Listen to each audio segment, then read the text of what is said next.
Valideynlər ailə daxilində övladlar arasında qısqanclığı və rəqabəti necə daha düzgün idarə edə bilərlər? Araşdırmalar göstərib ki, 0-2-0-4 yaş dönəmində övladlarımıza onların başa düşdüyü dildə sevildiklərini və dəyər gördüklərini hiss etdirəriksə, onlar özgüvənli, özdəyərli böyüyərlər.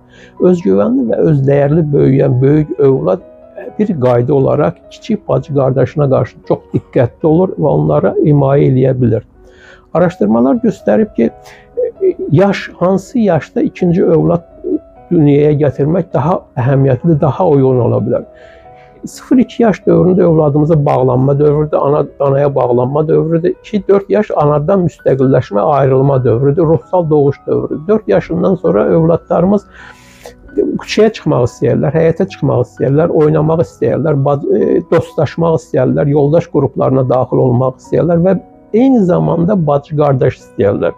Eyni zamanda bir yerə, bir qrupa aid olmaq istəyirlər. Bu yaşdan sonra ikinci övladı dünyaya gətirmək daha məqsədə uyğundur.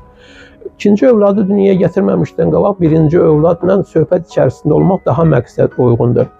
Bəzi ədəbiyyatlarda bu hamilənin əvvəllərində, bəzi ədəbiyyatlarda isə son aylarda övladla onun dəyərli olduğunu, onun çox sevildiyini hiss etdirmək lazımdır. Hətta belə bir məsələni edəriksə daha məqsədə uyğun olar.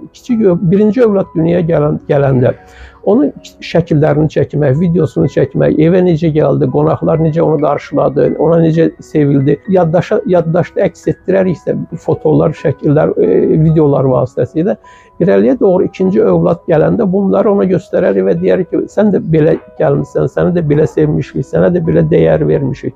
Övladlarımıza birinci övlada çox mühüm əhəmiyyət kəsb edər ki, ona müəyyən rolları yükləyək. Məsələn, köməkçi rolu, qoruyucu rolu, müəllim rolu. Oğlum, Orxan, qızım, Nərgiz, kömək elə bacının paltarını geyindirək.